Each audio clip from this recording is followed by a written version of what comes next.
안녕하세요. 인천 아트 플랫폼 우리팀장 최대현입니다. 오늘 행사에 참석해 주신 많은 분들께 감사드립니다. 지난 9월 30일부터 저희 한국 이민사 120주년 기념 전시 코리안 디아스포라 한지로 접은 비행기 전시를 아트 플랫폼 전시장 1에서 진행하고 있습니다. 본 행사는 인천광역시가 주최하고 인천문화재단이 주관하는 행사입니다. 오늘 행사는 영상으로 촬영을 한 뒤에 온라인으로 공유할 예정입니다.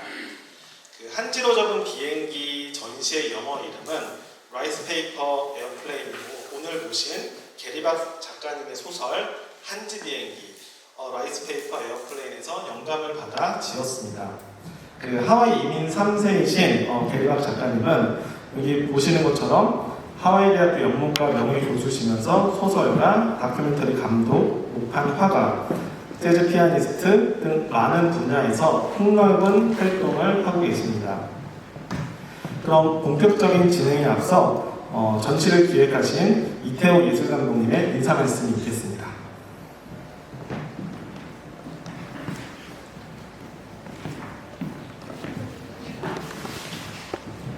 네, 반갑습니다. 이렇게 와주셔서 감사드리고요. 간단하게 이 전시의 제목을 한지로 접은 비행기라고 하게 된 동기와 계기와 교수님을 간단하게 설명드리도록 하겠습니다. 전 이제 코리안 디아스포라를 전하는 주제를 가지고 인천시에서 전시회를 좀 해볼 수 있겠느냐라는 제의를 받고, 그래서 계속해서 자료를 찾아보고 있을 때, 영어 사이트를 통해서 찾고 있을 때, 이제 어떤 소설 제목이 이렇게 떴어요. 그래서 보니까, 라이스 페이퍼 에어플레인이라고 하는 그런 제목이었고, 그 제목이 굉장히 좋았습니다. 그러니까 이 전시의 전체 주제라고 할 수 있는 우리 국민, 우리 동포들의 이산, 전 세계로의 이주, 이것을 갖다가 한마디로 말할 수 있는 것이 뭐 있을까 생각을 하고 있었는데, 한지 비행기라고 하는 그 제목을 보면서 굉장히 영감을 크게 받았고요. 그래서 이제 그 저자도 찾아보고 그 인터넷 사이트에 있는 책의 내용도 이제 언뜻 봤습니다. 그러니까 한인 3세로서 나중에 보니까 굉장히 유명하신 분이고 여러 가지 업적도 많이 하신 분인데 이제 저는 전혀 몰랐었기 때문에 이제 그 라이스 페이퍼라는 제목을 가지고 이렇게 게리박 선생님의 어떤 분이신가를 찾아보게 됐죠. 근데 이제 라이스 페이퍼라는 제목을 가지고 우리 미술에 전시를 하려고 그럴 때 한국에서는 라이스 페이퍼 그러면 베트남 음식점에서 하는 쌀쌈? 월남쌈? 그것으로 너무 많이 퍼져가지고 라이스 페이퍼가 좀 충분히 이게 하여튼 동양에서 만든 한지 있지 않습니까? 한지가 근데 중국에서도 만들고 한국에서도 만들고 일본에서도 만드는데 이 다른 동양에서 만든지는 잘 모르겠어요. 제가 확인한 거로는 중국, 일본, 한국인데 그걸 다 이제 영어에서는 라이스 페이퍼라고 그냥 그렇게 말하는 걸 들었었거든요. 그래서 1902년에 우리나라에서 최초로, 그럼 지금 120주년이 되는 거죠. 최초로 122명이 배를 타고 하와이로 가는데, 그 이후에는 이제 인천이라는 데로 배의 항만으로 유명하다가 그 이후에는 지금은 공항으로 유명하죠. 그러면서 근데 이게 해외로 나가고 들어오고 할 때 제일 중요한 곳이 돼버렸고 그렇기 때문에 그런 해외로 나가고 들어오는 이런 것들을 표현하는 말을 찾고 있을 때 라이스 페이퍼 에어플레인이라는 말이 굉장히 다가와서 채택을 했습니다. 그리고 나서는 이제 이 게리박 선생님이 어떤 분이신가를 아까 말씀드린 것처럼 이렇게 찾아보면서 이렇게 연락을 해보고 그러던 중에 우리 큐레이터님이 주로 담당했습니다. 회의들 중에 마침 또 한국에 오셔서 원주에 창작센터가 있는데 거기서 뭐 일도 하시고, 그 다음에 그 후에 또 제가 이민사 박물관을 갔는데 거기에 또 계리박 선생님의 사진이 있었어요. 그러면서 거기 사진과 동영상이 있어서 거기서 말씀하시는 거 이런 것도 듣기도 하고 그랬습니다. 아무튼 우리 이민사 3세로서 한국의 이민, 할머니 얘기를 많이 하시는데 3세로서 한국의 이민의 역사를 어떤 면에서 최초의 사탕수수로 이민, 그 다음에 사진 신부라고 사진 결혼, 그곳의 손자죠. 손자인 계리박 선생님을 이렇게 모시게 돼서 이민사의 생생한 현장과 그런 것도 듣게 됐고, 오늘 특히 이 소설을 통해서 아마 우리 부경수 선생님께서 진행해 주시고 통역도 해 주시고 그럴 텐데 아주 생생한 그런 일을 듣게 돼서 정말 귀한 자리라고 생각되고 아주 반갑습니다. 여러분들 기대해 주시고 자리를 지켜주시기 바랍니다.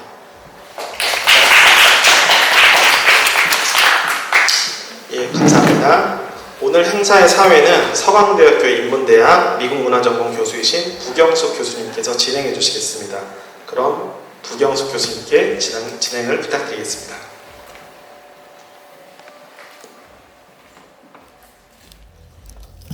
안녕하세요. 서강대 미국문화전공에서 학생들을 가르치고 있는 부경숙입니다. 앉아서 진행할게요. 시작하기 전에 혹시 소설 읽어보고 오신 분 계신가요? 한 분. 네, 감사합니다. 읽어주셔가지고. 굉장히 미국에서는 한국 초기 이민사 얘기가 나오면 반드시 언급되는 중요한 소설인데 아직 우리나라에 번역본이 출간되지 않아서 아마 많은 분들이 아직은 접할 기회가 없으셨을 것 같아요. 그래서 선생님을 소개해드리기 전에 조금 제가 배경 역사를 조금 설명드릴게요. 그래서 지금 인천에서 이민사 120주년 기념하는 많은 행사들이 있는데 아주 간단하게 이민사를 생각하자면 사실은 19세기에도 한국 사람들이 갔어요, 미국에. 1882년에 제물포 조약을 맺고 나서 사실은 조선에서 사절단을 보냈어요. 그래서 여러분이 아시는 서재필이라든가 육일중 같은 분들이 이미 19세기에 미국으로 건너갔었고 정착하신 분들도 있어요. 그래서 최초의 미국 시민이 되신 분도 19세기에 미국 시민이 되었고 최초의 대학 졸업자 다 19세기에 나와요, 사실은. 근데 이거는 특별한 경우였고 그래서 학자라든가 외교관이라든가 아주 특수한 케이스가 있었고 공식적으로 이제 여러 명이 가는 이민이 시작된 것은 사실 1903년을 이제 기준으로 잡아요. 그래서 1902년 12월 22일에 여기 인천 제물포에서 121명이 탄 배가 현해환이라는 이름의 배가 일본 나가사키 항으로 갑니다. 왜냐하면 직항이 없었어요. 그때 미국으로. 이미 그때 일본이 많은 것을 점령하고 있었기 때문에 반드시 일본 국적의 배를 타고 가야 했어요. 그래서 나가사키에서 도착해서 이틀 후에 신체 검사를 받는데 여기서 또 탈락하는 사람들이 나와요. 그래서 102명이 최종 통과해서 이제 SS 게일리코라는 배를 타고 하와이로 출항을 하게 되는데 남자 56명, 여자 21명, 아이 13명, 그리고 아기 12명이 가게 됩니다. 그래서 1903년 1월 13일에 갤리코가 하와이 호놀룰루항에 도착해서 입항을 하는데 거기에서 또 신체 검사를 받습니다. 그래서 눈병이 있다든가 이런 사람들이 또 탈락을 해서 입국을 하지 못하고 되돌아가게 되고 최종적으로는 86명이 이제 하와이 입국하게 됩니다.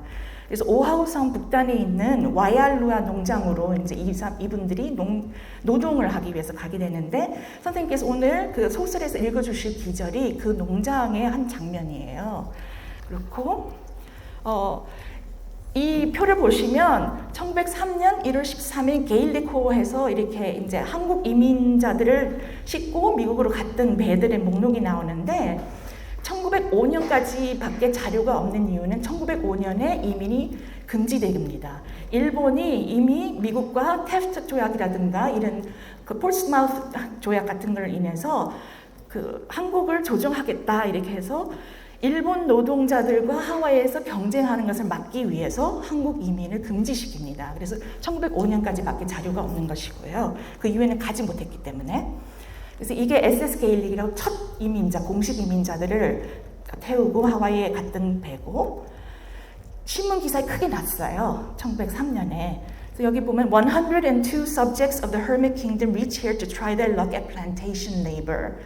그래서 약간은 그 아메리칸 드림을 향해서 간 것처럼 이렇게 그 신문 기사가 나는데 이 기사를 자세히 보시면 사실은 노동 필요에 의해서 수입된 사람들이라는 걸 알 수가 있어요. 그래서 1902년에 사실은 앨런이라든가 드레셔 같은 사람들이 인천에서 동서무역회사를 설립을 하고 하와이 그 사탕수수 농장 조합에 그 부탁을 받고 노동자를 모집해서 보내는 이민이에요. 그래서 유럽에서 가는 이민과는 상당히 양상이 다르게 되고 이 하와이가 1898년에 이렇게 합병이 돼요. 그래서 이 표를 보시면 여기 하와이가 여기 있는데 미국에 의해서 1898년에 강제 합병을 당했어요. 그러다 보니까 사탕수수 농장에서 일할 노동력이 많이 필요했는데 원주민들은 반항을 하고 합조를 하지 않기 때문에 쓸 수 없었고 노예제도가 폐지됐기 때문에 흑인을 데려다 쓸 수 없어서 결국은 아시아에 와서 한국 사람, 일본 사람, 중국 사람, 그다음에 필리핀 사람들을 수입을 해갑니다. 노동자로. 그래서 미국의 어떤 필요를 충족시키기 위해서 데려간 것이죠. 근데 우리 쪽에서 간 이유는 이제 선생님께서 설명해 주실 것이고 그래서 좀 초기 사진들이에요. 사탕수수 농장에서 일하고 있는 한국 노동자들의 사진인데 보시면 여자들도 같이 노동을 했고 사진 신부들이 가는데 이제 1905년에 이민이 금지된 이후에도 1910년까지는 사진 신부들이 갈 수가 있었어요. 그래서 그 총 7,000명이 좀 넘는 이민자들이 갔는데 초기에 사진 신부로 한 1,100명 정도의 여성분들이 또 건너가게 됩니다. 근데 이 여성분들이 독립운동에 굉장히 적극적으로 가담을 해요. 그래서 이 사진은 이제 사진 신부들의 사진이고 나머지는 독립운동을 하고 있는 사진 신부 출신 하와이 초기 이민자들의 모습입니다. 그래서 게리 팍 선생님을 이제 소개시켜드리자면 I'm introducing you, Gary. 영문과 교수, 명예교수이시자 소설가이시자 단편 소설도 내셨고 그 다음에 굉장히 재즈 피아노를 잘 치셔서 하와이에서 정기적으로 게리 팍 트리오라는 그 재즈단을 이끄시면서 연주를 하고 계시고요. 그 다음에 사회정의실천운동 사모님을 만나서 연애하고 결혼하시게 된 것도 사실은 사회운동을 하다가 만나시게 됐고 데모하다가 만나셨고요. 그래서 굉장히 목판화가이시기도 하고 유화를 그리시기도 하고 아주 다재다능하신 선생님이십니다. 그래서 이 라이스 페이퍼 에어플레인이 첫 번째 소설 작품이십니다. 그래서 여기 보시면 이런 라이스 페이퍼 에어플레인 같은 소설, 그 다음에 단편집, 하와이의 여러 가지 생활 양상을 담은 단편집, 한국 전쟁을 다룬 소설, 그 다음에 하와이에 있는 한국계 작가들의 글을 다 모은 그 앤톨로지의 편집자이시기도 하세요. 그래서 여보라는 말이 여보세요 할 때 아니면 여보 당신 하는 말이 하와이에서는 한국인을 비하하는 말로 그 발전을 했었는데 그 비하의 뜻을 당기면서 우리가 다시 되찾아오자 좋은 의미로 여보라는 제목으로 하와이에 있는 한국 출신 아니면 한국계 작가들의 글을 모으셨습니다. 그리고 맨 위에 여기는 훌리라는 다큐멘터리인데 이 훌리라는 다큐멘터리를 제작하셨어요. 감독이시자 제작자이시자 편집자이신데 이건 하와이에서 그 땅과 그다음에 노동운동 여러 가지를 합쳐서 그 인권운동을 한 역사, 특히 70년대 좀 과격했던 그 역사를 산 증인들이 다 돌아가시기 전에 빨리 담아놓자 하셔서 이제 그 다큐멘터리를 만드셨습니다. 그래서 한지에 대해서 질문이 들어왔었기 때문에 아까 이태호 감독님께서도 말씀해 주셨지만 라이스 페이퍼 하면 한국에서는 이제 월남쌈 만드는 그거만 생각들을 하시는데 사실은 미국에서는 라이스 페이퍼는 서양식으로 제조된 인쇄용 종이가 아닌 모든 동양 형태의 종이를 일컬어요.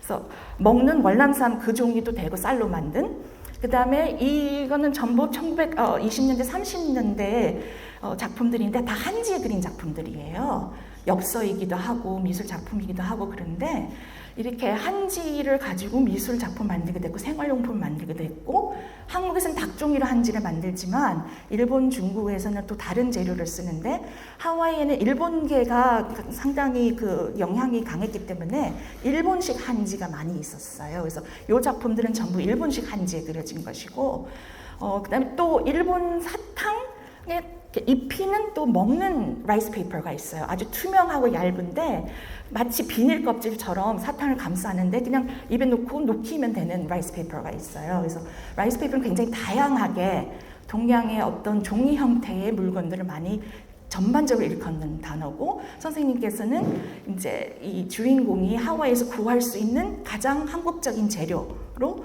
이런 종류의 한지를 가지고 이제 빙의를 만들었다고 해서 제목을 그렇게 쓰신 것입니다.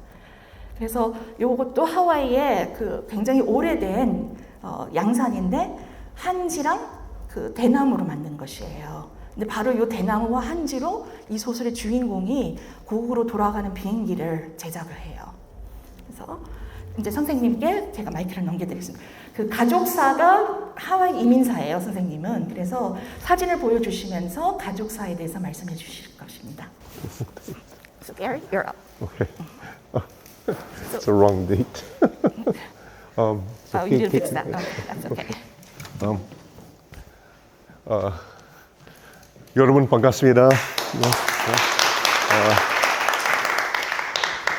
알로하 카코.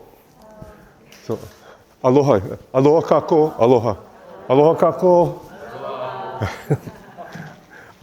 Thank you for inviting me to this. I'm sorry. Thank you for inviting me to the Incheon Art Platform, and I have to thank the Incheon Art Platform, but I also would like to thank other organizations like.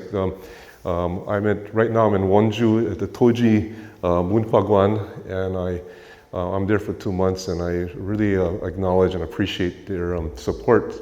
I also want to thank Sogang University, my good friend here, Professor Bu Kyung-suk, because they've always been very supportive of the work of not only my work but other works too. I also want, so thank you.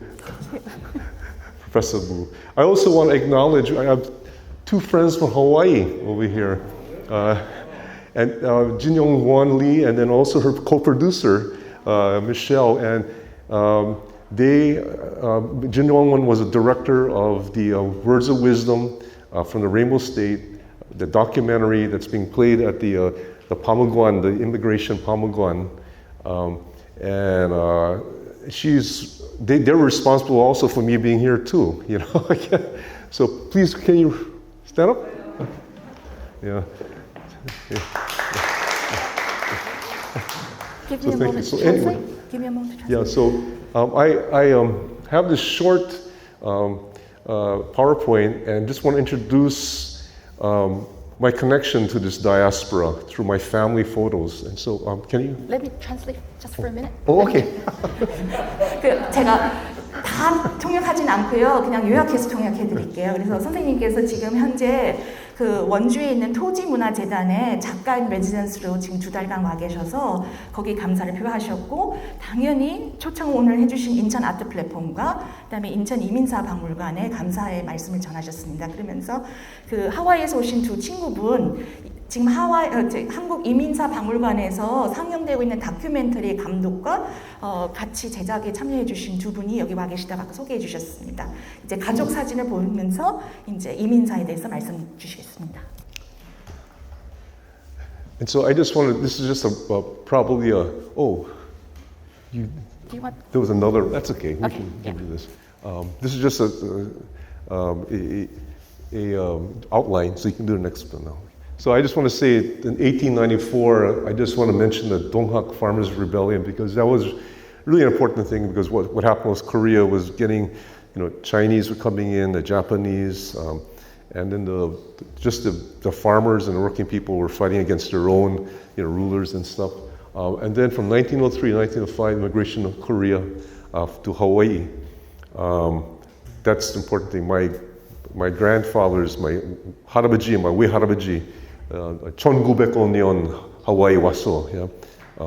So 1905. Yeah. And this is one of the ships, and Professor Boo's had the thing. Okay, you can.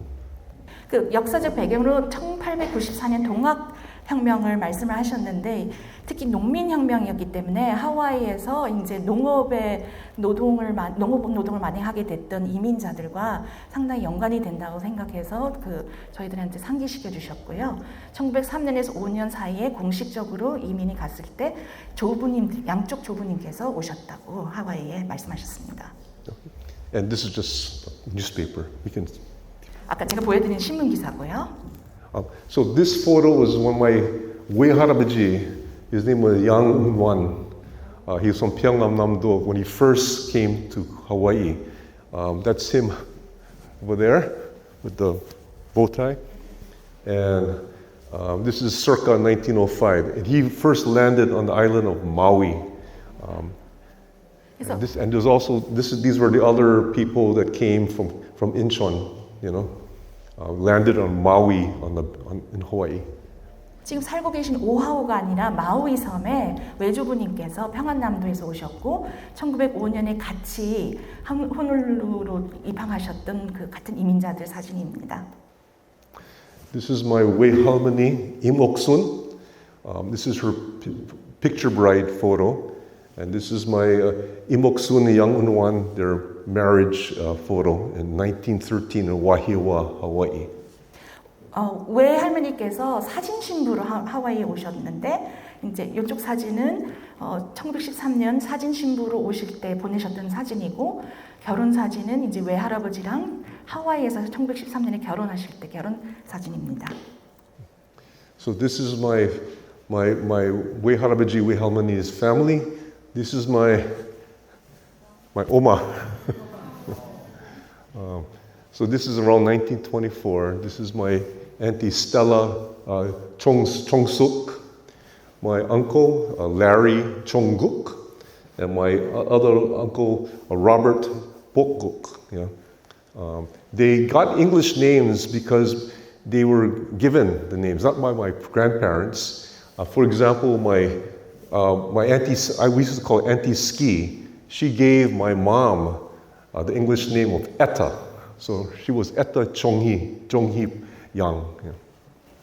외조부님과 외조모님 그리고 이제 어머님과 이제 삼촌하고 이모인데 한국 이름과 영어 이름을 다 가지고 계셨어요. 근데 부모님은 한국 이름을 지어주셨지만 영어 이름은 언니, 오빠가 지어주기도 하고 선생님들이 지어주기도 하고 부모님의 역할이 조금 줄어들었죠. 영어 때문에. So this is pineapples, yeah? Pineapples. 예, 파인애플 농장에서 they owned it, right? Yeah. 특이하게 계약 노동을 하신 게 아니라 외조부님은 파인애플 농장을 전세를 내셔가지고 직접 운영하셨어요. And this is my 외할머니 over here. And this is when she visited Pyeongnam-do, my 외할아버지's 고향. And this is my 삼촌. He is still living in Hawaii. And this is my 외할아버지 brothers. Yeah. This is my 외할아버지 가족. Yeah. 외할머니께서 시댁에 평안남도에 잠깐 하와이에서 방문했을 때 사진이고 이제 외할아버지의 형제분들과 이제 조카들 나오는 사진입니다. This is my 외할아버지. He went to his village, 고향, 1931. My 외할아버지 여기. And this is my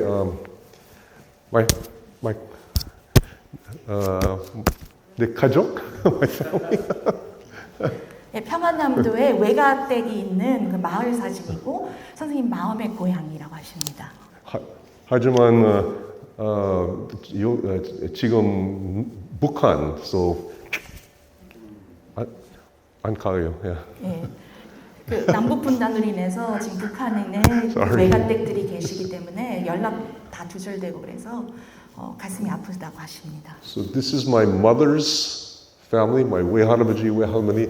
This is all the children. This is my 아버지, my 어머니, my father and mother. And these are all my uncles and aunties. They were basically the village that raised me because we were very close. Wei Harabaji, Wei Halmani's family, and we were very close. Yeah. This is about 1949. I wasn't born then. 아직 태어나기 전인데 몇 년 후에 태어나셨는데 1949년에 외가댁 그 사진이고요. 제일 왼쪽 위에가 이제 부모님이시고 그다음에 이제 숙부님들이랑 이제 이모님들 가족이고 선생님을 키워주신 그 영어에 It takes a village to raise a child라는 속담이 있는데 아이 하나를 키우기 위해서는 온 마을이 같이 도와줘야 된다는 말처럼 선생님 마음의 고향, 마음의 그 마을이라고 하십니다. We had a family reunion 2013, and so this is my mom, my oma, my uncle, auntie, and so also to many Koreans, second generation Koreans, Ise, they married and with other races, you know. So my family is very mixed up, you know.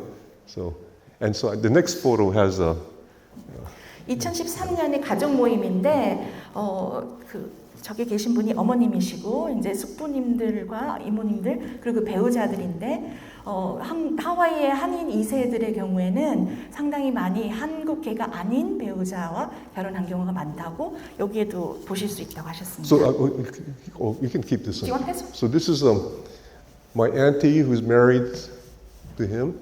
So they're over there. She is Chinese.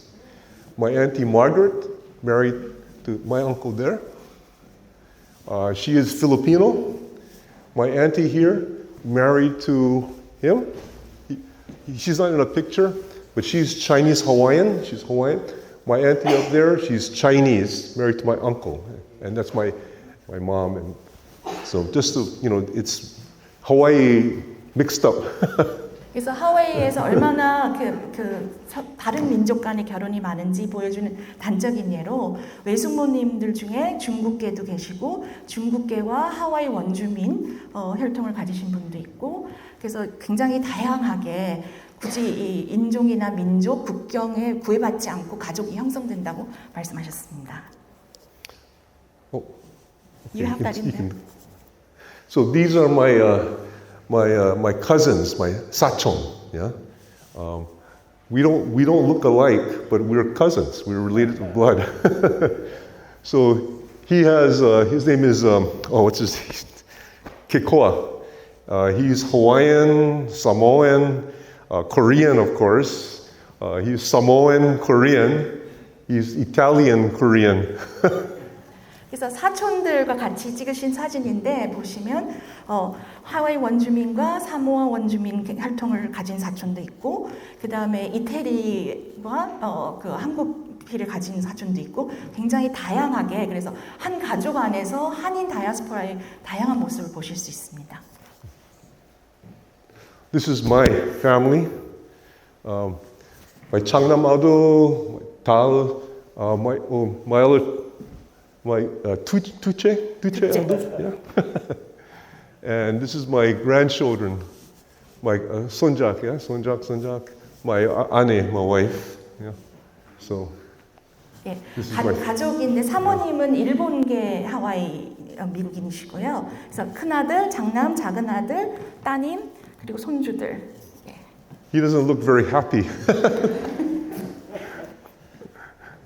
So this is my Pak side, my Pak Harabaji. Yeah? This is my Kun Abaji, Pak Chin Han, and this is my Chin Harabaji, Chin Halmani. Yeah?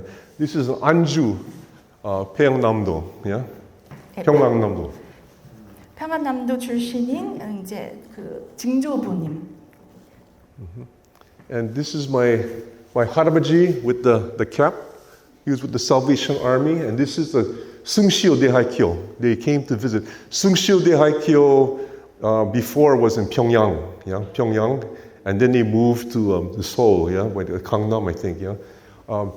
This man here is An Won-ju. He's an independence fighter, and so they were independent fighters in Hawaii, and this is a sugar plantation in Oahu.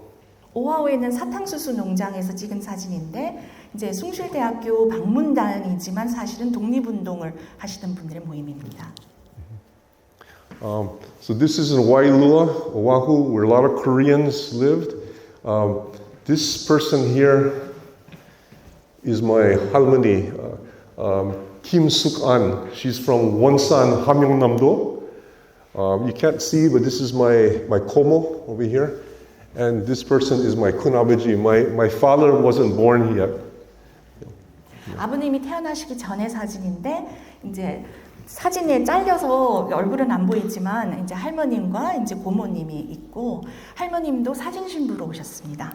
원산에서. Korea Hall, yeah. This is my Pak family.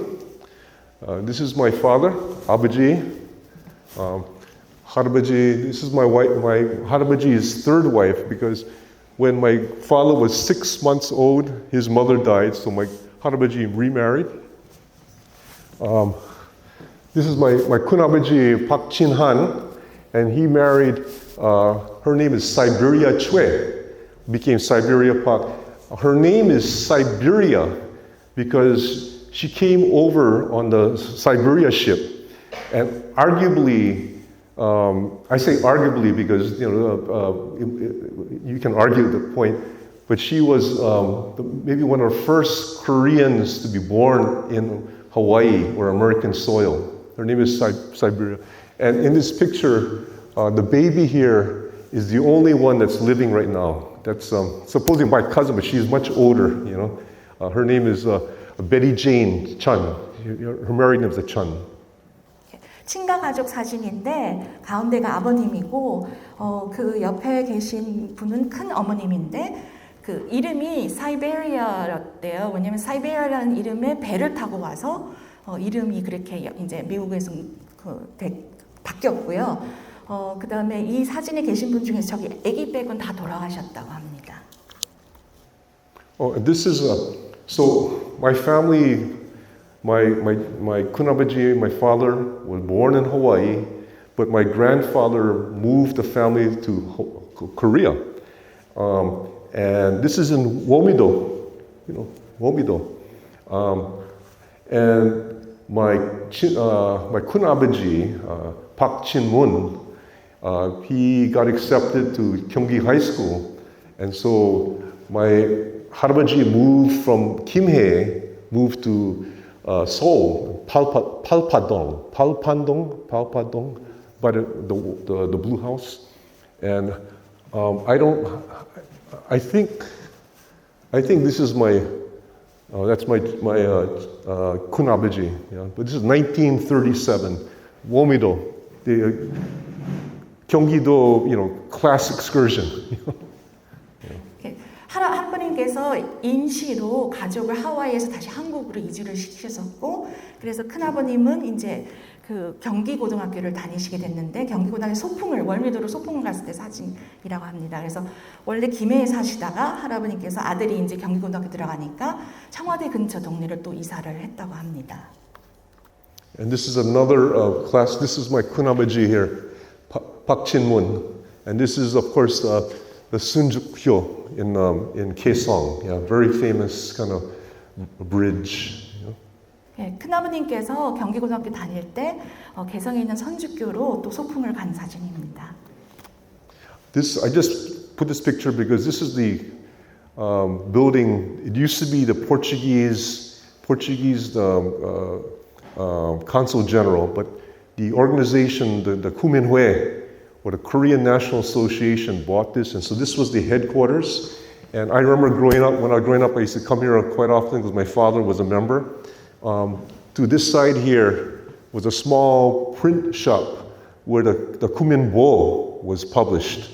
I think every month, once a month, it was published. It's on this side here.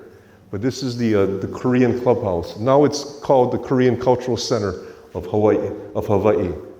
예, 하와이에서 독립운동의 중심중 중 하나였던 국민회 옛 건물이고 그 다음에 국민보를 출간하던 건물 요 왼쪽 사진 왼쪽에 있다고 하고요. 어린 시절에 아버님 따라 자주 갔었다고 하십니다. 다른 경우에 저한테 굉장히 지루했다고. 따라가면은 어른들은 독립운동 얘기만 하고 어린아이로서는 지루했다고. 근데 지금 자라서 보니까 굉장히 중요한 시기였고 경험했다 말씀하셨습니다. So I think that's it. Oh, questions? 혹시 질문 있으시면 받아주세요.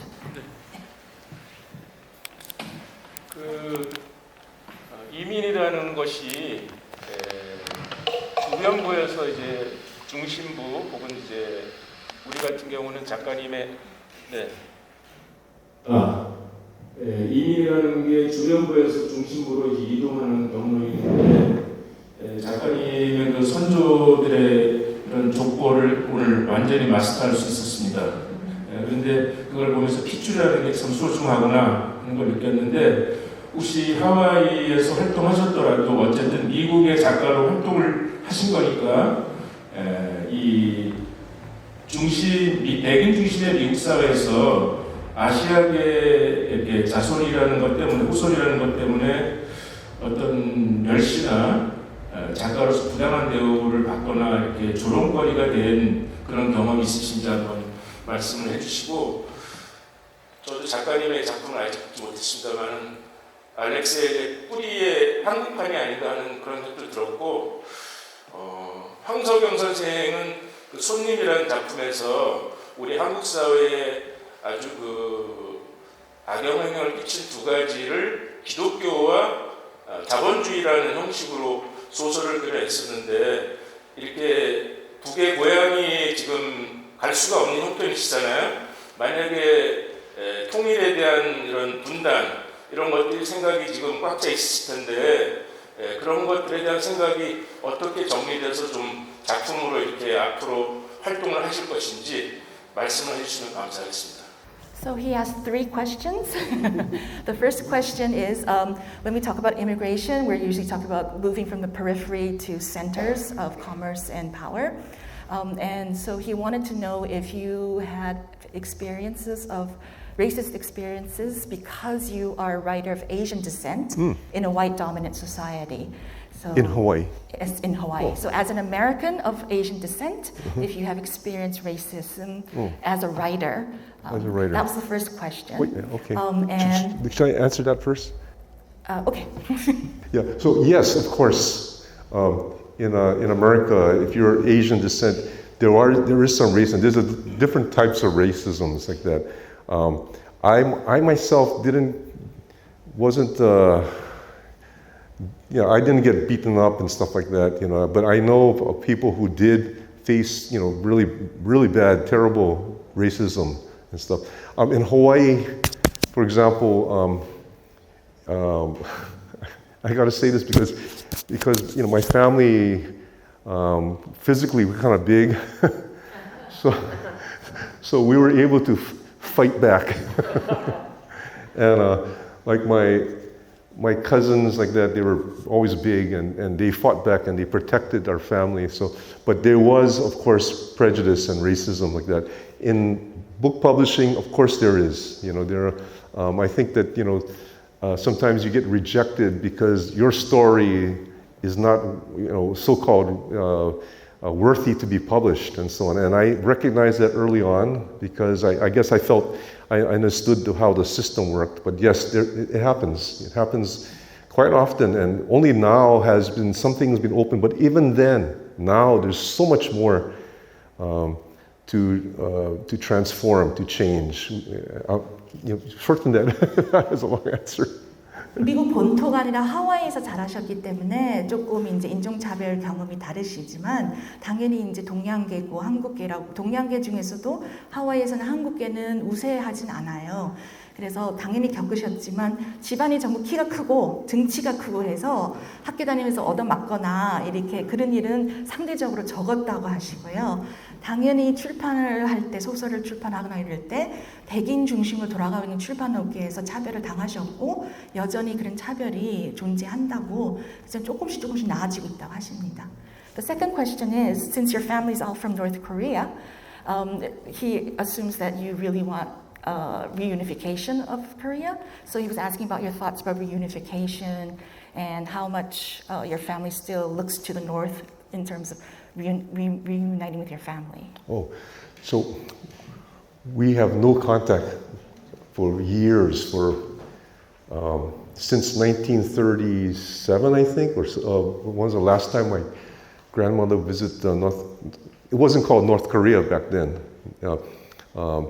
but North Korea was called after 1945. We don't have any contact, and I am very strongly for the unification of Korea. It's only one Korea, and I think that the rulers of both sides need to go in a room by themselves and fight it up and let the people go, because the people are innocent. You know, both South Koreans and North Koreans. It's just one Korea. 1937년 아까 보여드렸던 그 사진 이후로는 왕래가 없었고 이제 1945년 이후에 이제 분단이 되면서 편지나 다른 소식조차 없어서 전혀 소식을 모르고 있다고 하시고요. 안타깝게도. 그리고 당연히 통일을 원하시고 있고 지도자들, 정치가들의 문이 좀 이렇게 뒤로 물러서고 일반 국민들이, 국민들이 나서게 해준다면 통일이 이루어지지 않을까. 사람 대 사람으로 가족을 다시 만나게 해주고 나라를 통일시키고 이런 것을 위해서 지금도 굉장히 기도하고 계신다고 합니다. The third question is, so he was using an example of a Korean writer who identified Christianity and capitalism as the two reasons for everything that's going wrong in Korea. And he wanted to know if you will be writing works that deal with those topics. They're already in this book, I know. But, yeah. I have been writing. So maybe if you can talk a little bit about how you deal with Christianity and capitalism in your writing. I was baptized at the First Korean Methodist Church in Hawaii, which became Christ Methodist Church. But today I'm an atheist. I don't believe in Christianity. I do understand that Christianity had a very positive influence in the liberation of Korea. And so I do see that capitalism and I do see religion as really not that good for people.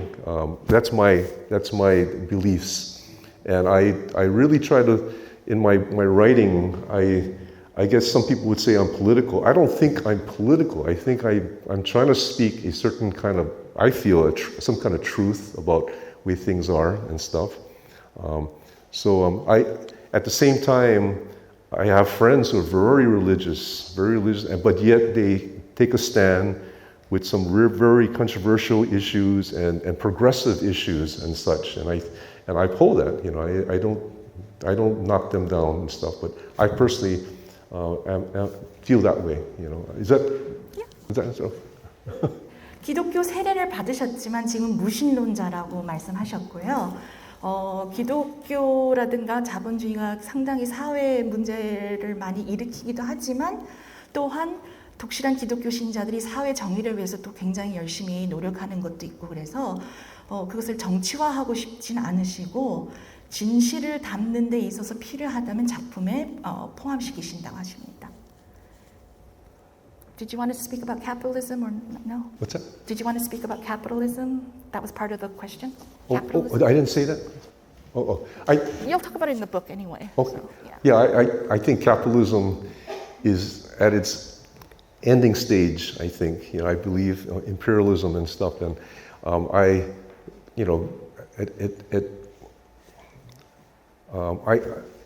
think Professor Boo and again, you know, my friends here, they also understand that I was an activist too in Hawaii, and I stood, you know, for the against the rich powers and so on like that. And I dedicated at one point I dedicated my life to doing stuff like that, you know. And it to me it kind of gets represented in my books. And you know, I guess I'll just please read my books. 사실은 첫 번째 작품부터 굉장히 많이 다루신 주제예요. 기독교도 그렇고 자본주의도 그렇고 그래서 책을 좀 읽어주시면 답을 받으실 수 있다고 하십니다. 질문 한 번 정도 더 받을 수 있을 것 같아요. The hardest question. 좋은 말씀이랑 토크 감사합니다. 토목도 너무 감사합니다, 교수님. 그 사진 보여주셨잖아요. 여러 사진을 좀 두 가지 여쭤보고 싶은데 길박 작가님 사진 정말 잘 아카이빙을 하셨더라고요. 근데 그때 말씀해 주신 것도 같은데 어떻게 그렇게 옛날 1900년대 초반 사진부터 지금까지 촬영을 어떻게 했으면 지금까지 이렇게 누가 이렇게 잘 보존을 하셨는지 궁금하고, 두 번째는 중간에 1920년대 30년대에 이목순 할머니랑 할아버지가 그 고향 방문한 사진 있었잖아요. 그때는 그러면 일제 치하였는데 일본 여권으로 들어가시는 걸까요? 아니면 배 타고 다시 갔다 오신 건지, 그 방문이 어떻게 가능했던 건지 궁금합니다. So she asked two questions. One is you have very rare photographs from the late 19th and 20th century. So she was wondering how it was possible to actually take those photographs and preserve them so that you have this wonderful archive, because historically it's just such a rare occurrence. And the second question is about when your grandfather moved your family back home temporarily in 1937. Did they did they go by boat? Did they go on Japanese passports? Since Korea was occupied by colonial Yes. Japan, how was it possible for them to go and then also return back to Hawaii? Yeah. What was the first question again? How is it possible that you have such rare family photographs, and how were you able to preserve them so well in spite of everything? 네, 할아버지 촌스 없어요. My mother was a collector of all these photos, and she kept all the photos in albums. But ever so often, someone would go in there and take.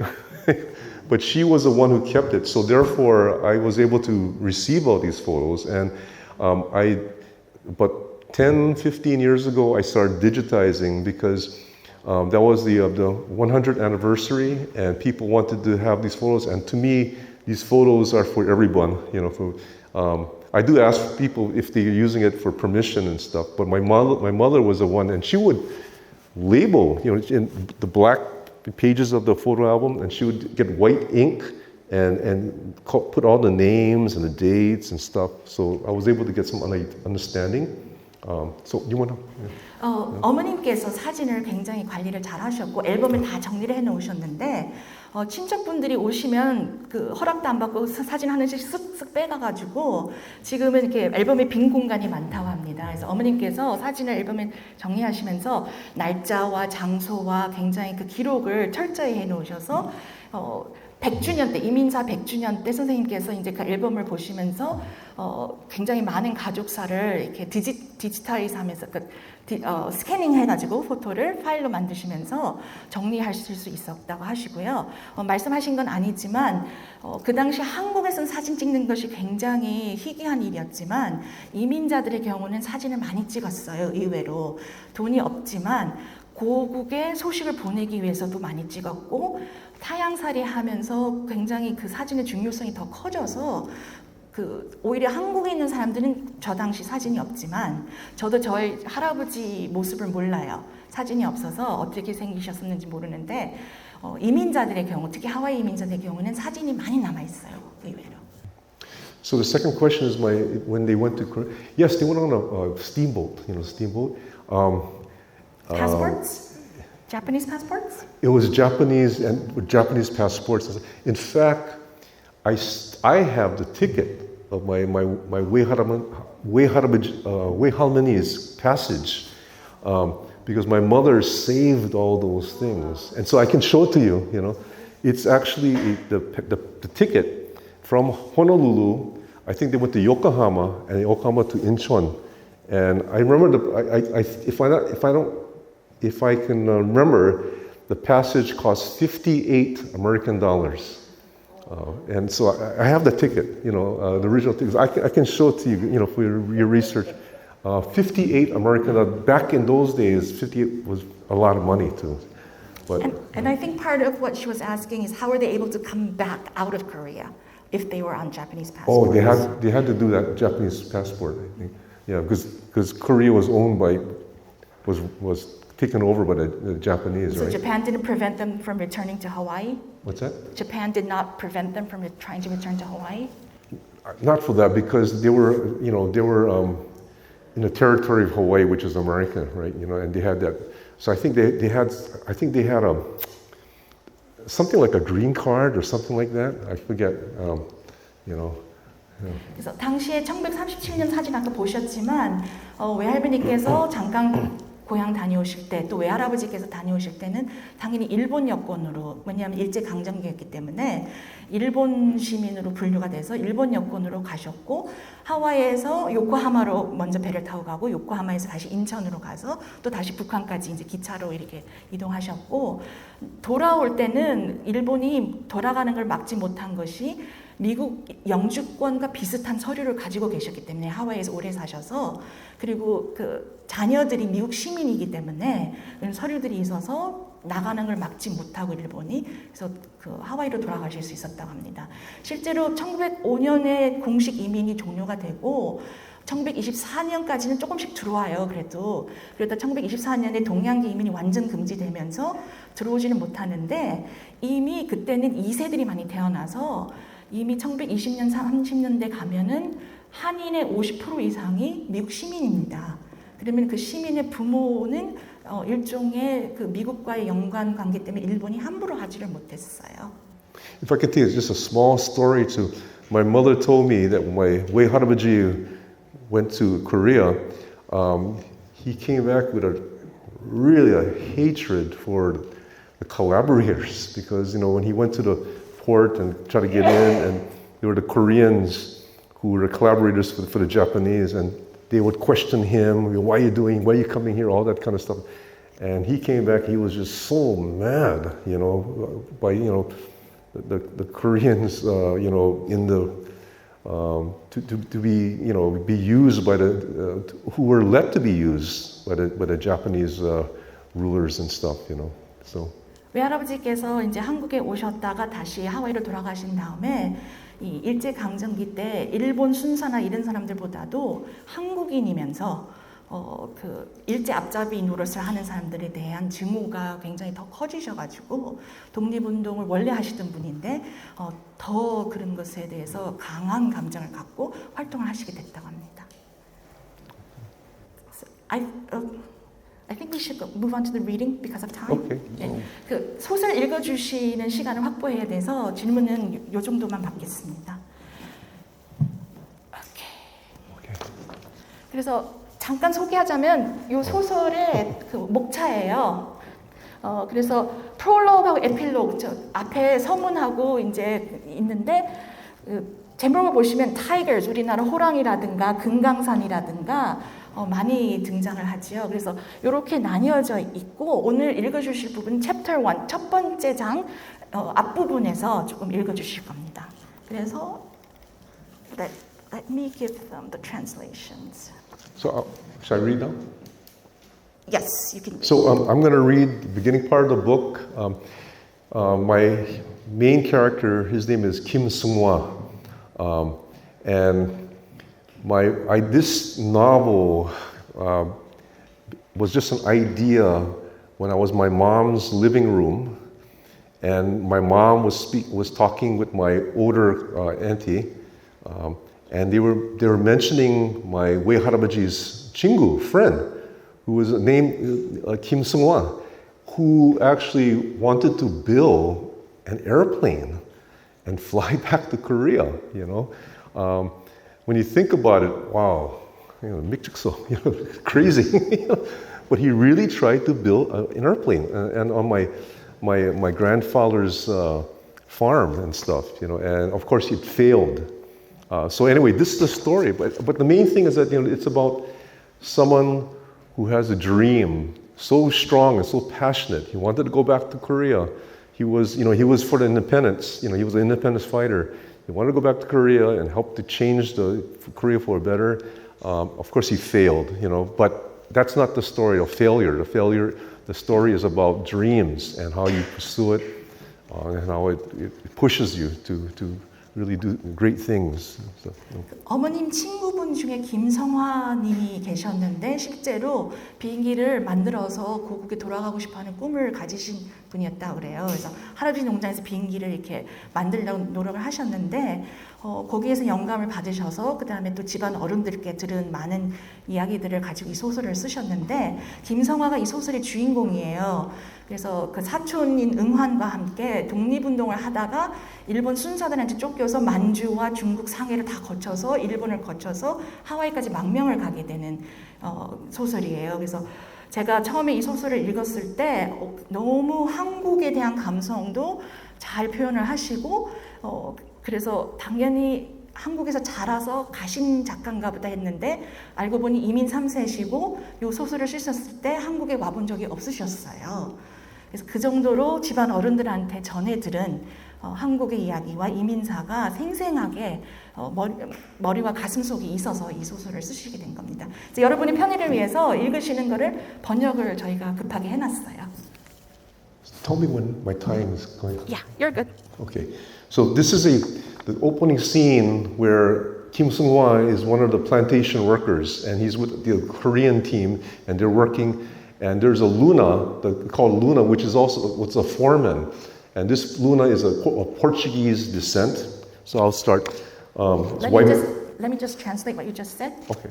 그래서 즉 사탕수수 농장에서 일어나는 장면인데요. 루나라는 사람이 그 감독관이에요. 농장 감독관. 그래서 하와이의 이 사탕수수나 파인애플 농장들이 어떤 구조였냐면 백인이 주인이고 그 다음에 밑에 동양인들을 이제 노동자로 쓰는데 그 사이에 그 감독관으로 그 보통 포르투갈계 백인을 썼어요. 백인이자 백인이 아닌 중간 계층 그 감독을 썼는데 많이 잔혹했어요. 루나들이. 그래서 그 얘기를 하십니다. I'll start. Waipahu Plantation, February 1928. Kim Seung-hwa paused under the noonday sun, straightening his stiff back, doffing his papale. Papale is a hat, a gat, yeah? Korean, Hanguk gat.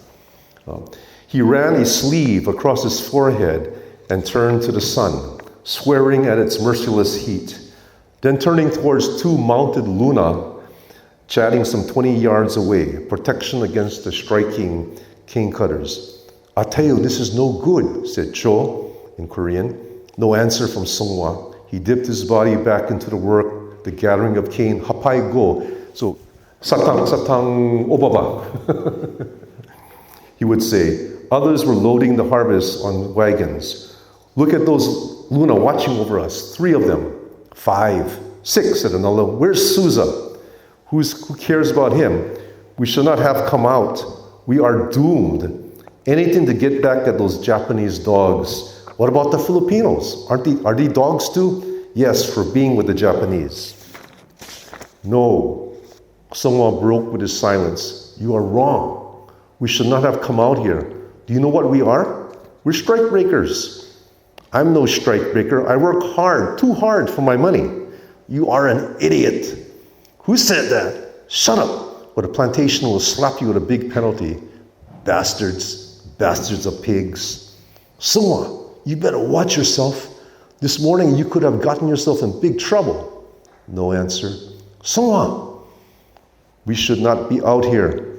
Don't tell me that. Then why are you out here yourself?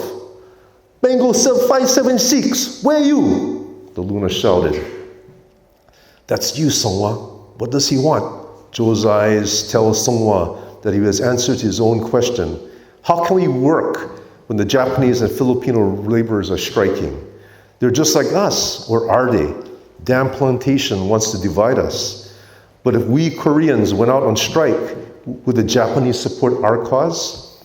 And why do they have so many Lunas watching us? So the strikers won't attack us? Or so we won't run away? Must they force us to work? 576! 576, yes, you! 576, you make too much pilikia, too much trouble. You make too much pilikia, then bambay, you pauhana for good. You sabi? No sabi. Sabi means araso, araso. Okay. Sorry. The horse is restless. Souza strikes his buttocks with the handle of the black snake. The black snake is the whip. 채찍이요. Seung-hwa steps forward, calling, motioning the others to stop work. Ni no pilikia. You pilikia. Bambai yu Pauhana. Bambai means sooner, soon. Pauhana means soon you will be finished. Yeah? What you said, you freaking yellow bastard. 576. I'll get your Bengal Mamba. 576. You don't talk Pilau to me. 576. You don't talk back to me. You go back Hana right now, or I'll cut you down. Boy, 576. You watch out. Mr. Hollander already know you already. You want big troublemaker on his list. You Pauhana work ever over here as far as I'm concerned. You friggin' yellow bastard. You sabi, no sabi. You no good son of a bitch, stinking yellow bastard. Holding up his machete and sun glistening off this wet blade. Songwa takes a few steps towards the Luna. Cho, don't be stupid, Songwa. Look at all the other Lunas. They have guns. Songwa lowers the blade, lowers his eyes, lowers the pride and dignity he's so proud of, that strain of power and dignity, so Kumgan San-esque.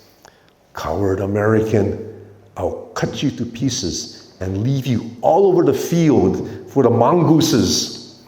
That's what I'll do. You son of a beach Korean. You the main nigga, you, eh? Mr. Hollander know about you. No worry. I'm going to get one full report about you right to him, right on his desk. You have to watch out, Sho warned Songha. As they followed the others back to work, the company's singling you out.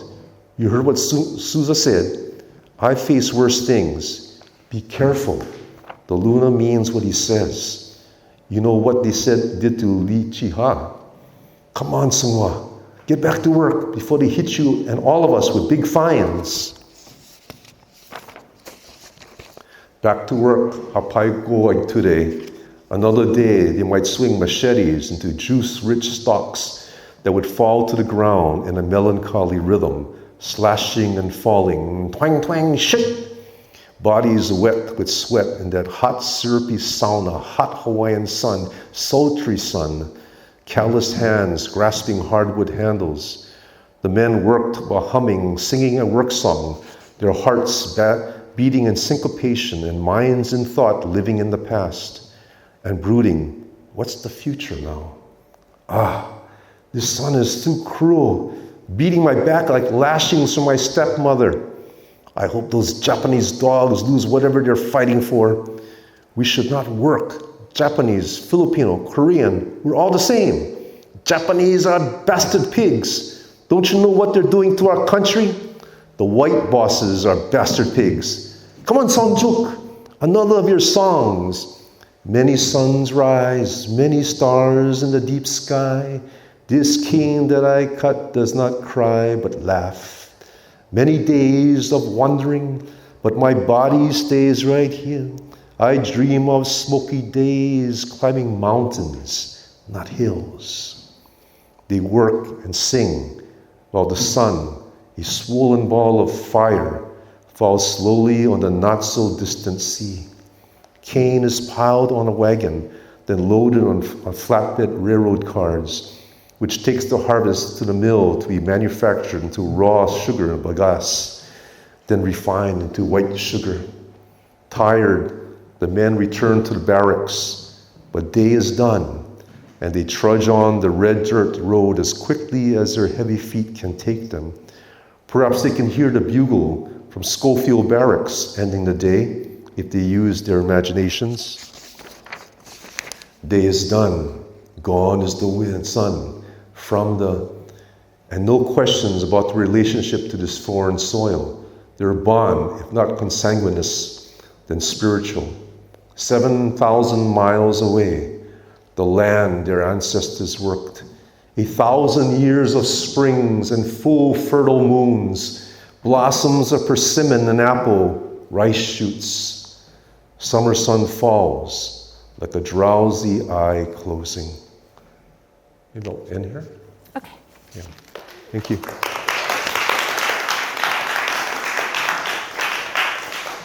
So I'm supposed to ask you questions about the novel, but we spent a little bit too much time on the photos.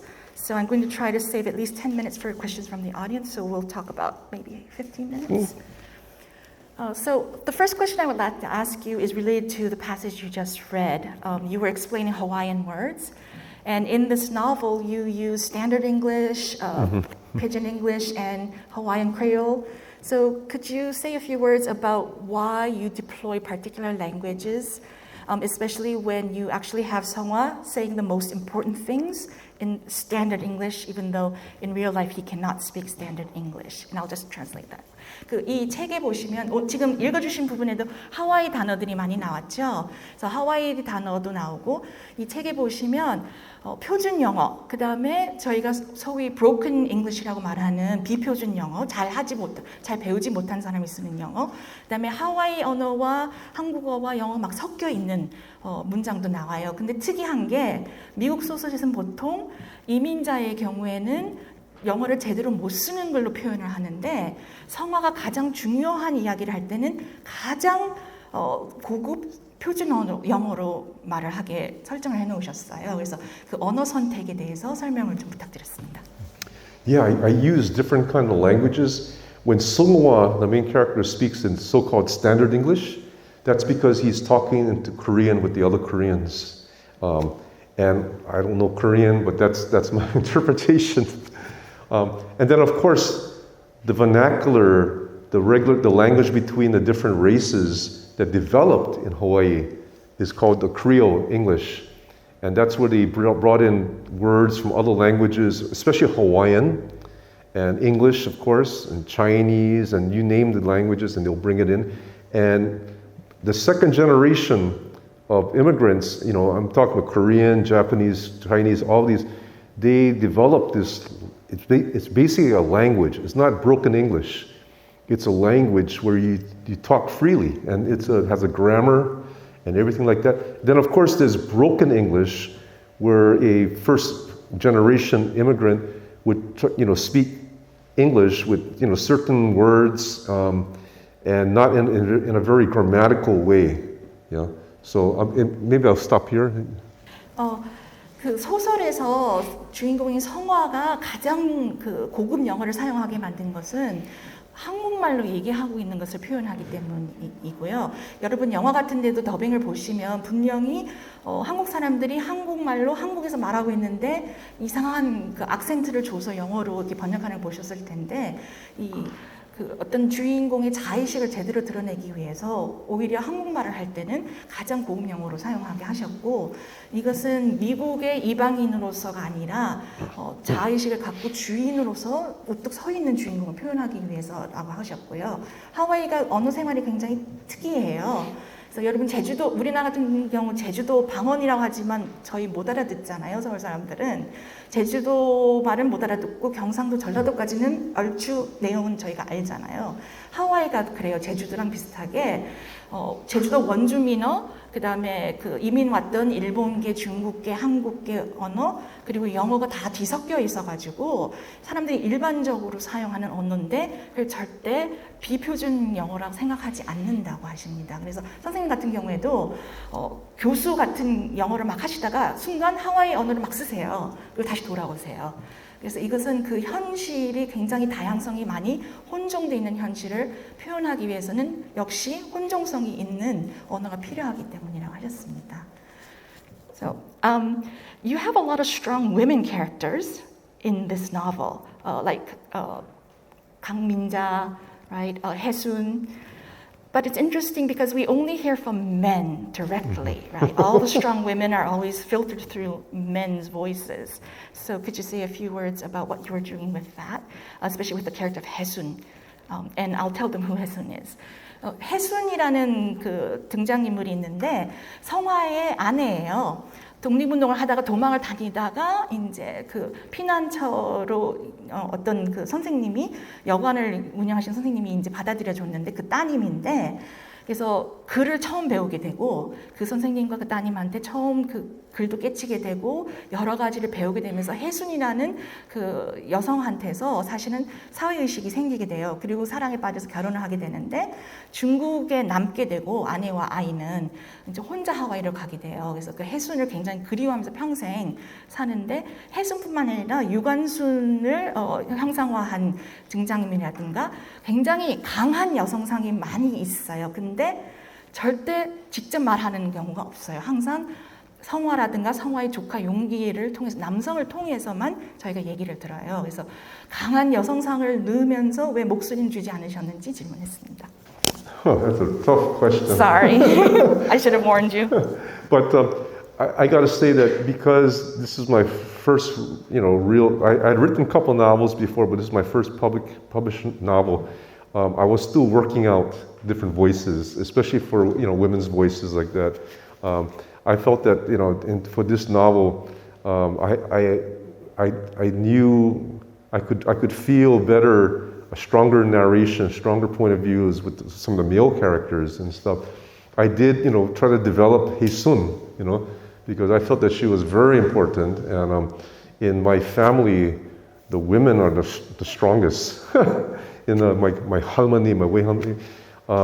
Later on, I think I was able to try to develop more the stronger female points of views. For example, in the novel I'm trying to publish, it's actually a kind of a takeoff on Yu Guan-sun, which I did some research on it, and so I can't give any excuses for that. It's just that I was, I just had.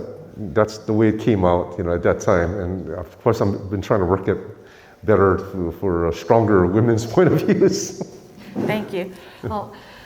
아까 사진에서 보셨지만 집안에 굉장히 강한 여성들이 많이 있는데 그리고 외할머니의 영향도 많이 받으셨고 그래서 늘 한국 여성상은 강한 여성상으로 존경을 하시는데 첫 번째 소설이다 보니 어떻게 표현을 해야 할지 조금 아직은 자신이 없으셔서 강한 여성 인물을 설정은 했지만 이제 목소리를 주는 것은 조금 하지 못하셨다고 아쉽다고 하시고요. 현재 유관순에 대한 소설, 유관순을 모티브로 하는 인물을 주인공을 하고 있는 소설을 쓰고 계시다고 합니다. 그리고 그 참고로 말씀드리면 그 혜순이라는 인물은 어떻게 보면은 그 주인공 성화가 계속 그리워하는 고국을 대표하는 상징이에요. 그래서 한 사람으로서 살아있는 사람이라기보다는 어떤 이념이라든가 감성으로 이 소설에서 존재하기 때문에 또 목소리가 없어요. 그래서 처음에 소개될 때 사진을 통해서 소개가 되고 이름은 저희가 한 소설 반쯤 읽어야 이름을 알게 돼요. 그냥 숙모, 그녀 이렇게만 표현이 되거든요. So I think people are really curious about the airplane, right? It's in the title, right? Sangwa tries to create after watching a film. He takes broken bicycle parts and bamboo, and so, but he ends up acknowledging that it's unrealistic. So could you talk a little bit about what the airplane means for Sangwa and what it means in the novel? Well, the airplane really represents a kind of a dream. He really wanted to do it. He saw this. The Kitty Hawk flight, in the silent movies, with the plantation movies, and he said, if he can do it, I can do it too. And so he tried his best. He didn't have the understanding the technology, the aerodynamic engineering and all that stuff, the sciences. He was just an everyday person, but he felt that he could do it, and he put all his whole heart and soul into it. And using, bicycle part, he tried to figure something out that he could, use his legs and pump that thing and the wings will flap or something, So he tried to really, and to me, it's a metaphor of us as people, especially if we're put down or if we have some hardships, we can dream, and we can dream to have a better life, and that's what Kim Seung-hwa was trying to do. There's nothing wrong with dreams. In the beginning, I have a quote by Lenin, actually. Can I read that? Yeah. So I have this quote in the beginning.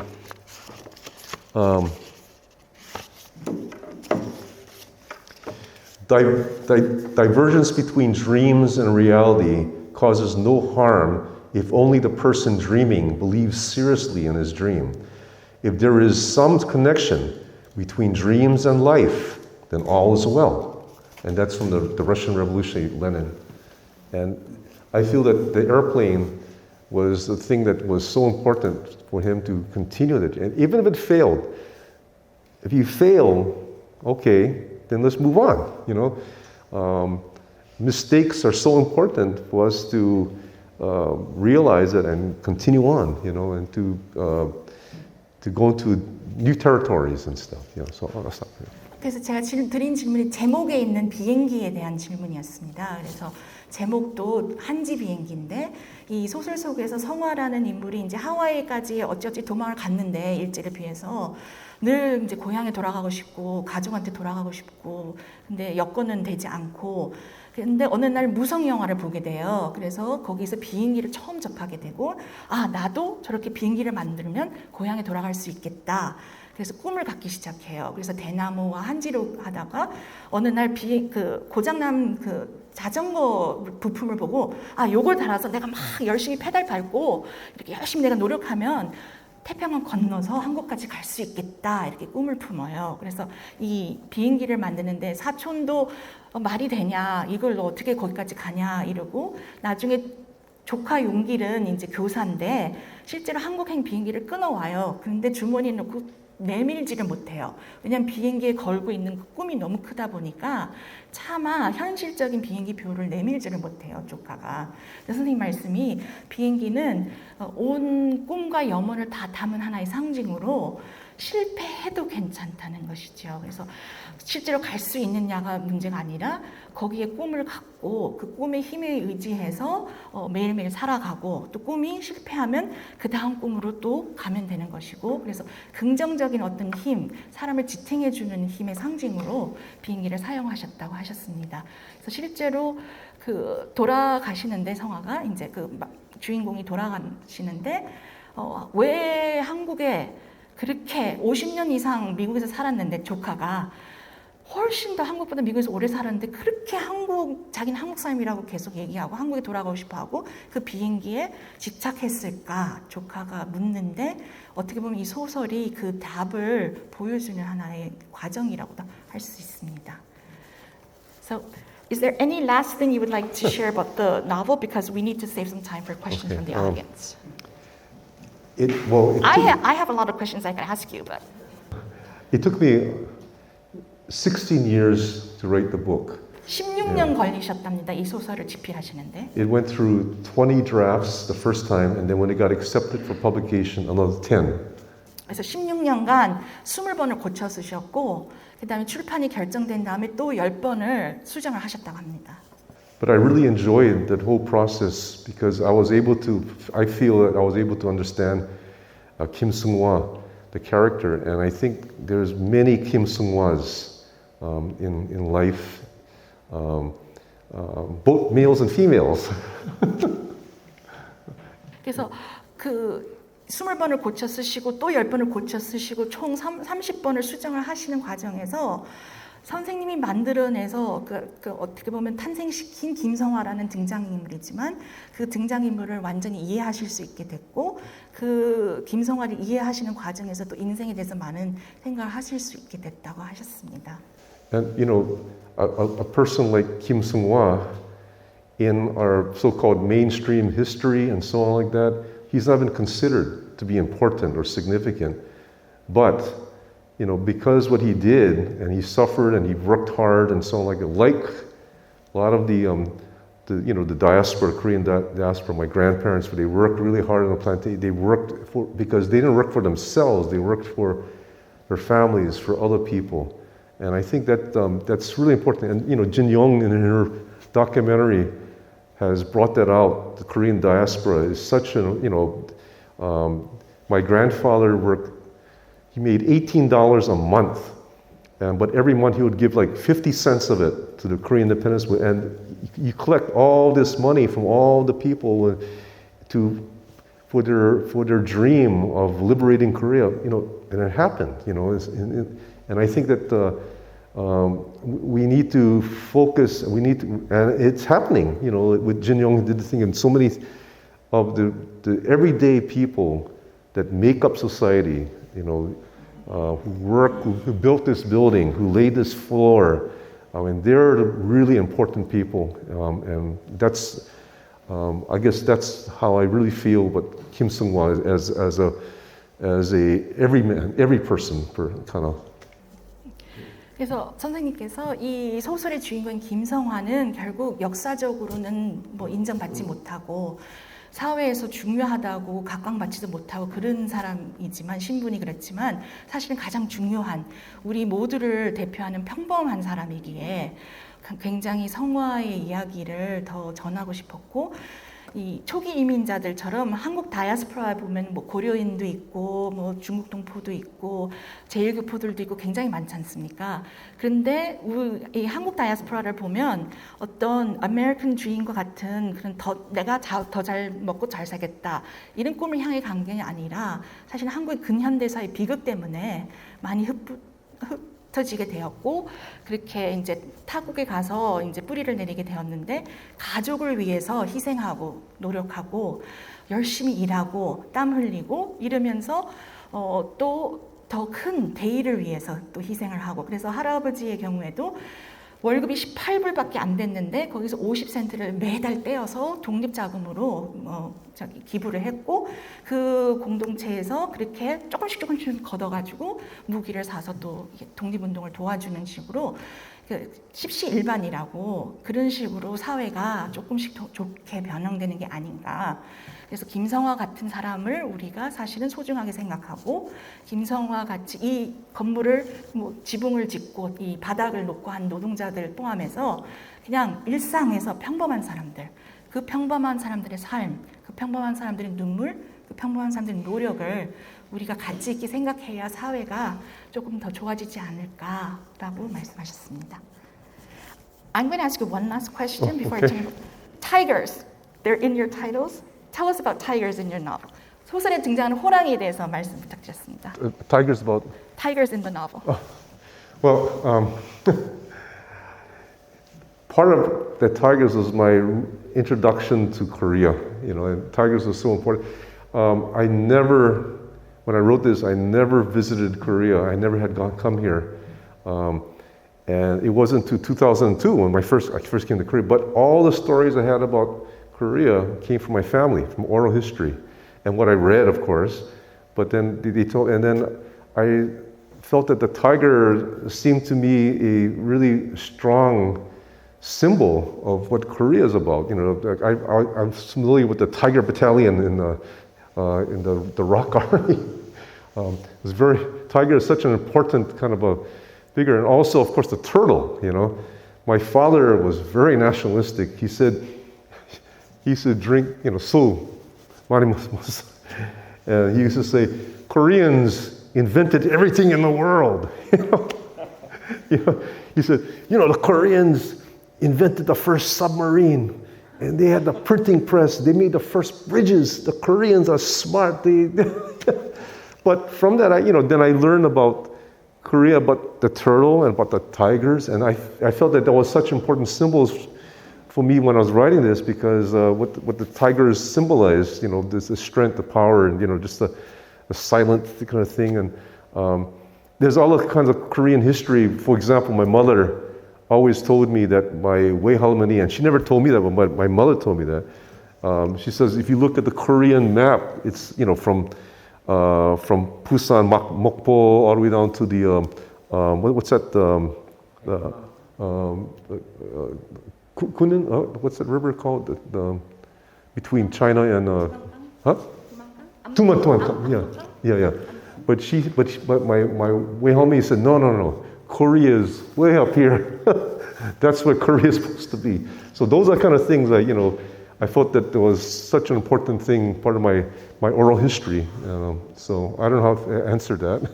그 아버님께서 굉장히 한국인으로서의 긍지와 그 애국심이 높아서 한국 사람들이 가장 똑똑하고 모든 걸 다 발명했다고 하셨대요. 그래서 어린 시절에 한국 사람들이 첫 번째 잠수함도 발명했고 다리도 처음 나왔고 뭐 활자 인쇄도 처음 개발했고 이렇게 말씀을 하셨는데 자라다 보니 이제 다른 그 어르신들로부터 여러 가지 한국의 전설이나 신화에 대해서 듣게 돼서 호랑이가 한국에서 차지하는 어떤 신화적 힘, 그다음에 거북이라든가 이런 거에 대해서 듣게 됐고 또 외할머니 통해서 어머니를 통한 외할머니 이야기를 통해서 한국은 남한만 생각하면 안 되고 정말 저 위에 북한 만주 땅까지 생각해야 된다는 거를 해서 금강산 같은 것의 중요성도 생각을 하시게 돼서 소설의 금강산 그다음에 호랑이 그 소설에 눈이 초록색인 그 땔감을 이렇게 잘라오는 목수가 있는데 그 사람이 약간 호랑이 인간인 것처럼 나와요. 그래서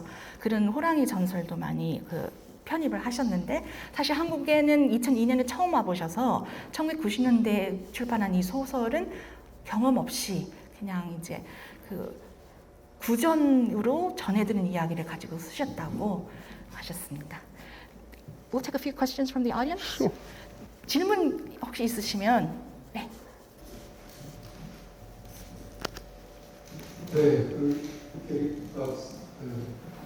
소설 이야기 흥미롭게 잘 들었습니다. 저는 언어하고 문학적 상성의 관계에 대해서 질문을 좀 드려보려고요. 우리가 그 전에 미국 이민 소설로 오래됐습니다만 강용을의 초당 읽었었는데 그분은 이민 1세대이고 이제 한국인들의 경우는 이 여러 가지 언어적 본인의 선택도 있었지만은 일제강점기로 인해서 이중 언어 상황에 강제로 처해진 사람들 많이 있거든요. 1930년대 말부터 국어 상용 그때 국어가 이제 일본어로 됐으니까 일상생활도 마찬가지고 지식인들의 언어 그다음에 문학적 활동도 일본어로 해야 되는 그런 시절이 있었죠. 그래서 대부분이 해방이 되자마자 갑자기 다시 한국어로 되돌아와야 되는 이런 이제 혼란에 빠져가지고 다시 윤동주의 시를 읽으면서 한국적 표현을 가지고 상상력을 만들어내고 그래서 오늘 게이박 작가님의 경우는 한국적 상상이 어디서 만들어질 수 있을까? 그러니까 부모님한테 들은 문화 뭐 이런 거 있을 텐데 그 어느 정도 일상생활 우리는 라이스 페이퍼라 그러면 상상을 자극하는 게 거의 없거든요. 실제로 한지 이렇게 말해야 한지라고 말해야 여러 가지 문풍지든지 연을 만드는 거라든지 온갖 상상이 풍부해지면서 이렇게 뭘 만들어낼 수 있는데 라이스 페이퍼 가지고는 그냥 영어 번역어에 밖에 안 되니까 그러면 그 문학 작품을 쓰거나 생활에서 우리말로 상상을 하는 비율이 어느 정도 되는지 3대 정도 되니까 작품을 쓰면서도 그렇고 우리 거의 대부분이 영어로 먼저 생각해가지고 갈 것 같아요. 그러니까 강용문 같은 경우는 한국어로 생각하면서 영어로 거의 대부분을 번역했을 거고 한국어 상상을 통해가지고 이민사회를 만들어갔을 거고 게이박 선생 같은 경우는 영어로 다 대부분이 했을 텐데 그래도 한국어 가지고 상상하는 것이 어느 정도 되는지 조금 질문이 그렇습니다. 그런 질문을 한번 좀 드리고 싶습니다. So he asked a question about the relationship between language and literary sensibilities or imagination. For instance, he used the example of Young-Hil Kang, who wrote East Goes West, The Making of an Oriental Yankee, and also Grassroots before that. And he was saying that in his case, he probably thought in Korean and then wrote in English, right? And he also used the example of Korean writers during the Japanese colonial occupation who were forced to write in Japanese, and then after we were re-liberated, had to switch quickly back to thinking and writing in Korean.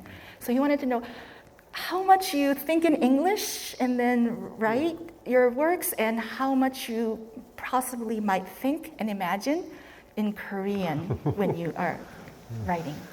Oh, very good question. Of course, I think in English because English is my first language, really. I don't think in Korean because although I understand a little bit of Korean, and when I talked to my Wehalmani, she would speak in Korean and broken English, and I would speak in English and broken Korean. And so we would, communicate that way. But as my writing, I guess my influences have always been with the literature that's in English. So like I of course I'm a big fan of James Joyce, but I'm also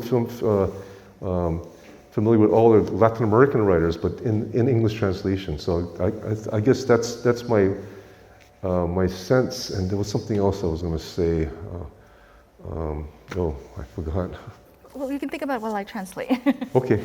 그래서 첫 번째 언어가 모국어가 사실은 영어이시고 한국말은 사실 아직 좀 많이 서투르셔서 전부 영어로 생각하시고 이제 글을 쓰신다고 하시는데 이제 어릴 때 외할머니랑 예를 들어서 같이 이야기를 할 때 외할머니는 한국말로 말씀하시고 거기에 영어 조금 이제 미숙한 영어로 하시고 선생님은 영어로 대답하고 좀 엉터리 한글을 조금 섞어서 하고 그러면서 대화를 나누셔서 사실은 사용하는 언어보다 이 교감하는 정서가 더 중요하다고 생각하신다고 하셨습니다.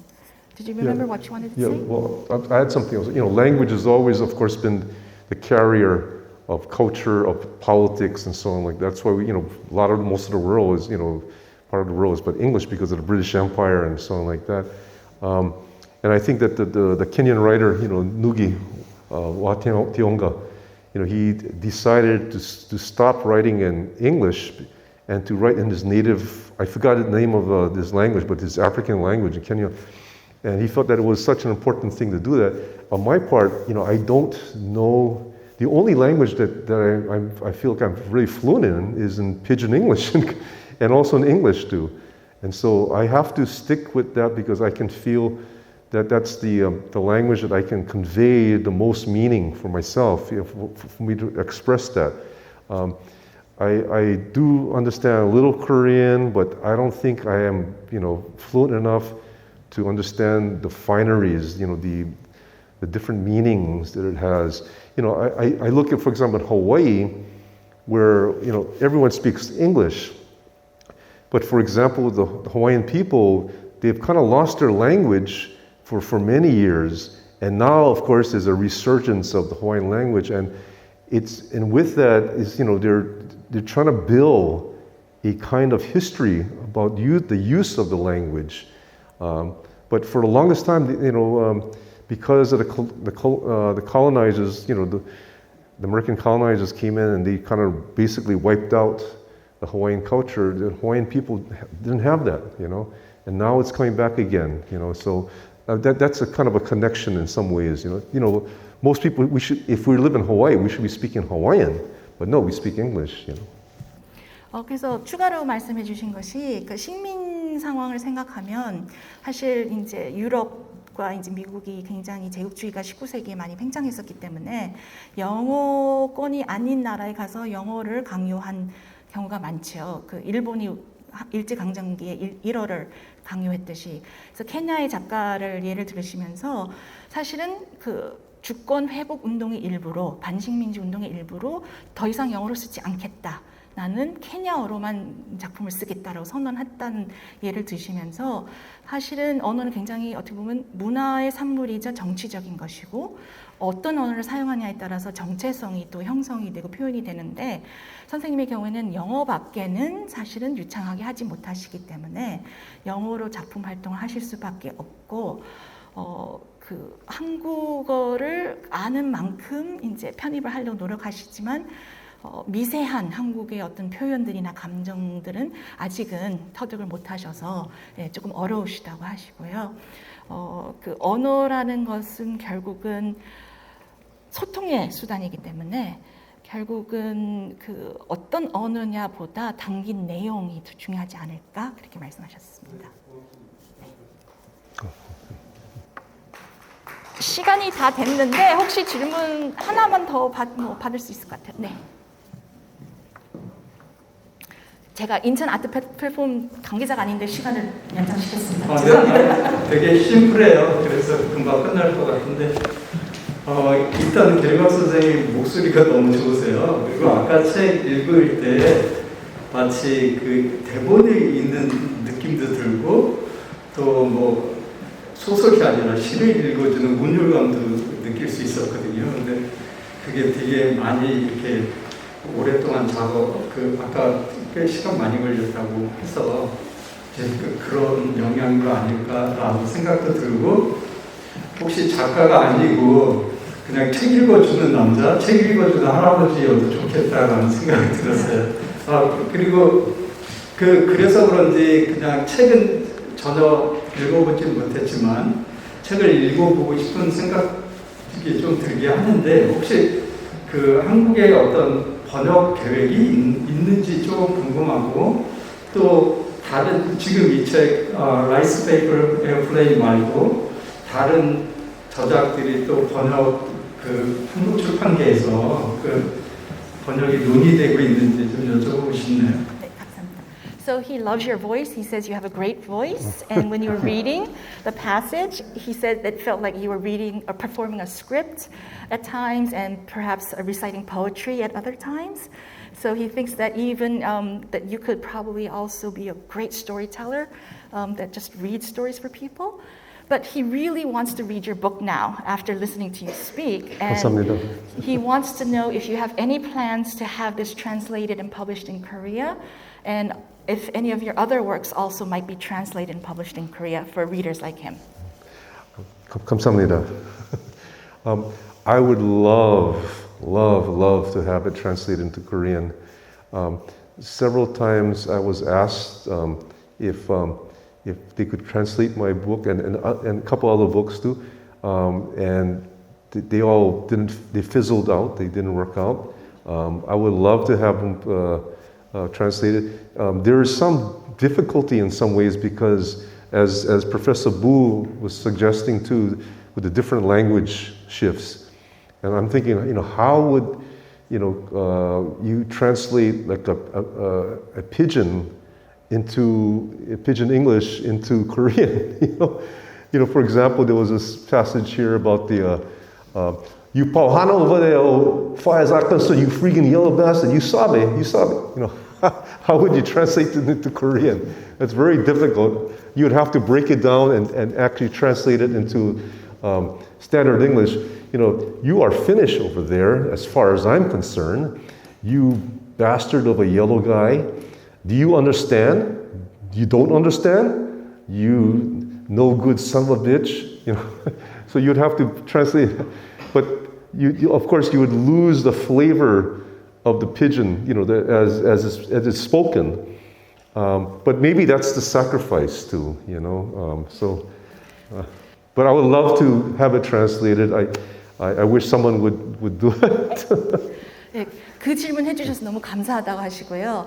사실은 정말 한국에서 한국어로 출판을 하시고 싶고 실제로 몇 번 제의가 들어와서 조금 진행을 하다가 무산돼서 아직까지는 나온 게 없다고 하시는데, 가장 큰 문제는 이제 미국 본토가 아니라 하와이 이야기들 쓰다 보니까 하와이 방언과 그 혼종적 영어가 많이 들어가니까 번역의 어려움 때문에, 왜냐하면은 표준 영어로 번역을 해서 한국어로 번역을 하면 그 어감과 그 감정이 다 사라지고, 그렇지 않으면 이거를 뭐 제주도 말로 번역할 것도 아니고 방법이 없어서, 그래서 좀 출판되는데 어려움을 많이 겪고 있다고 하십니다. 감사합니다. 그래서 지금 시간이 다 돼서 행사를 끝내야 될 것 같은데요. 혹시 더 질문하신 거 못하신 분 있으면 끝나고 개인적으로 앞으로 오셔서 선생님들 질문하셔도 될 것 같습니다. 그 마지막 인사 부탁드릴게요. Last words before we end the event. I really enjoy your presence here. Your questions are really good. But again, I feel that I am a culture worker, that I'm trying to write this work here and do my other cultural things in terms of trying to help to create a better world for our future. And if I can be a small contribution, give that small contribution, so I'll be very happy.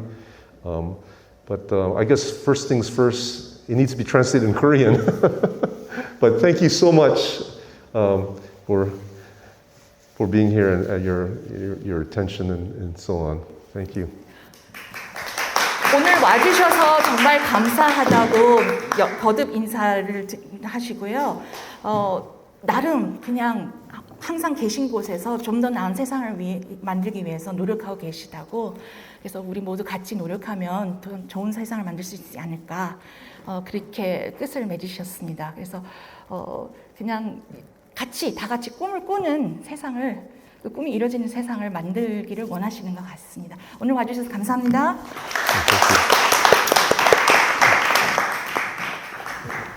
오늘 게리 선생님께서 하와이 이민의 역사와 그리고 소설에 관련된 내용을 생생하게 전해 주셨습니다. 다시 한번 읽어드리겠습니다.